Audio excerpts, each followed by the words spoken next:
it's a big conversation. And it's hard to do in a monologue like right now on YouTube. But what I am going to bring up is the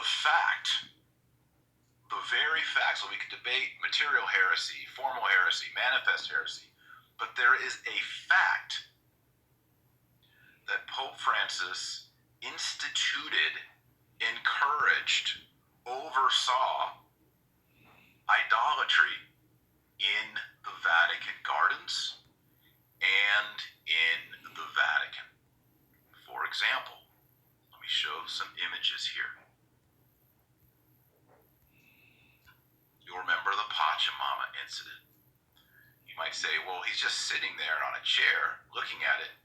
Yes, but if you'll remember, what actually happened is there were about 15 people in a circle on their hands and knees with their face on the ground around the Pacha idol at this incident. Here's a picture of it with some kind of spiritual female leader leading this, what looks to me as a liturgy.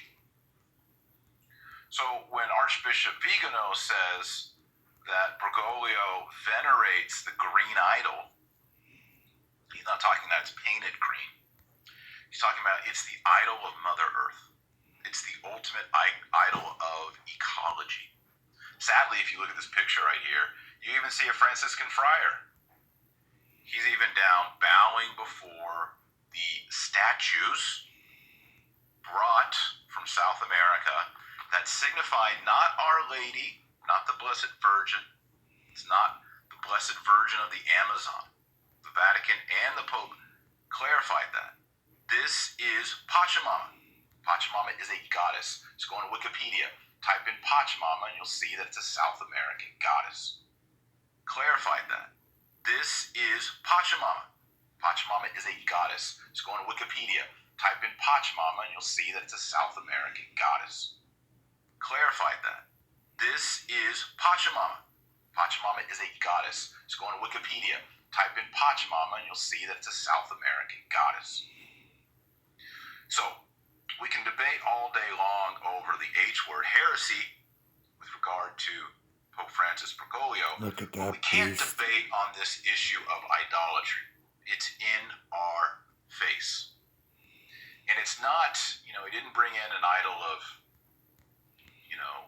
who's the elephant head god of the Hindus? Ganesh. I think it's Ganesh. He didn't bring in Ganesh. Didn't bring in Hermes. He didn't bring in something from the Roman pantheon. He brought in Mother Earth. Now, I've done other videos talking about the ancient Roman pre-Christian cult to the Great Mother, which comes to Rome from Anatolia of the Sibyl cult, which is a Mother Earth cult. And that priesthood, the Gali priesthood, were men who did their hair like women, wore makeup, wore female clothing, and according to St. Augustine, had a gait like a woman, and also castrated themselves. They cut off. So all that was going on in Rome. So in a way, this is just the Amazonian version of that Mother Earth cult. So this is what Vigano is talking about. If you're not familiar, I think if you watch my podcast, you know all about Vigano, you know all about Pachamama.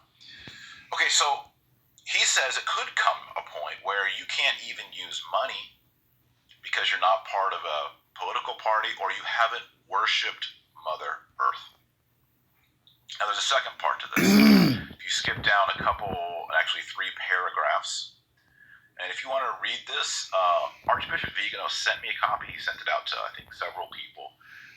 I didn't have time before the show to go put it at my site, taylormarshall.com, but you can see it at LifeSite News. So if you want to read along with me, you can go to LifeSite News. It's one of the lead stories. So Archbishop Vigano says, we respect all cultures and religious traditions they specify. And it is indeed true that all of the idols and superstitions find a place in the ecumenical pantheon of the new universal religion desired by Freemasonry and the Bergoglian Church. Pause here. Now, every time I say the F word, and I mean the Freemason word, people get bent out of shape. We have all been trained. See all the orbs? To hear the word Freemasonry and go, oh my goodness, what a lame conspiracy theory I am about to hear. Oh, wow, I didn't see As a matter of that. fact, every time I do a podcast on the F word, YouTube always puts something under my video about Freemasonry. Always happens. Always. That is because there is a cultural incentive to make people to dismiss the conversation and to dismiss the topic. I've said it before and I'll say it again.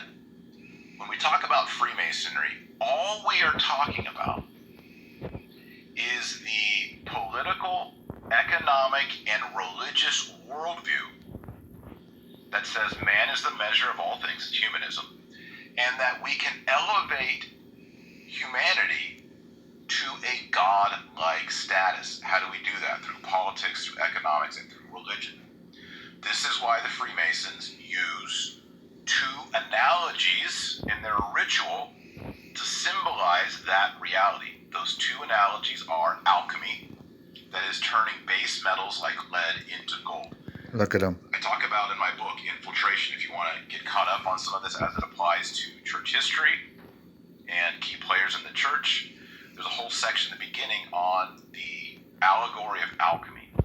And it is the satanic promise of Satan, the serpent, to Eve in Genesis 3. And that is, you can become God by your own natural powers. By being savvy, you can become your own God. We can take lead or iron and we can turn it by a magical process, and you have to trust us to get it into God. So that's one of the allegories used by Freemasonry or secret societies. The other one is building a new temple, a new society. So this is really the word Freemasonry, right? They're free people who are Masons. What are they doing with these bricks? How are they engaging in Masonry? What they're doing is they're building a new humanity, a new temple, a new Solomon's temple. And that's the other allegory and this goes back to what's written on Baphomet's forearms and is written on J.K. Rowling's in a tattoo on her wrist. It is the warning that Archbishop Vigano gave to Donald Trump during the election year, and that is solve et coagula, which is Latin for dissolve, break up, and rebuild. So the purpose of this allegory is we're going to break down and destroy all societies and all religions. And then as Freemasons, Masonry, we're going to take these bricks as building blocks and we're going to build back better. We're going to build a new Solomon's temple where all of humanity will come together in one world religion, which will facilitate one world government with one world economy, with a one world bank and a one world currency. And this whole project is called, to them, Novus Ordo Seclorum, which means New Order of the Ages. Strictly in Latin. It gets translated as New World Order. That's commonly how you see it. But literally, it is the New Order of the Ages.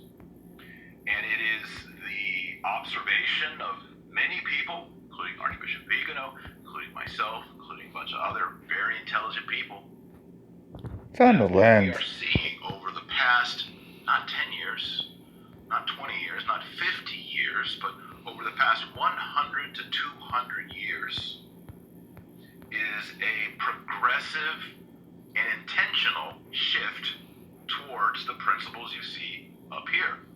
One world religion, one world government, and one world economy. A novus ordo. So this is why Francis says, and it is indeed true, that all the idols and superstitions find a place in the ecumenical pantheon of the new universal religion desired by Freemasonry and the Bergoglian Church. Vigano goes on to say, but there's only one religion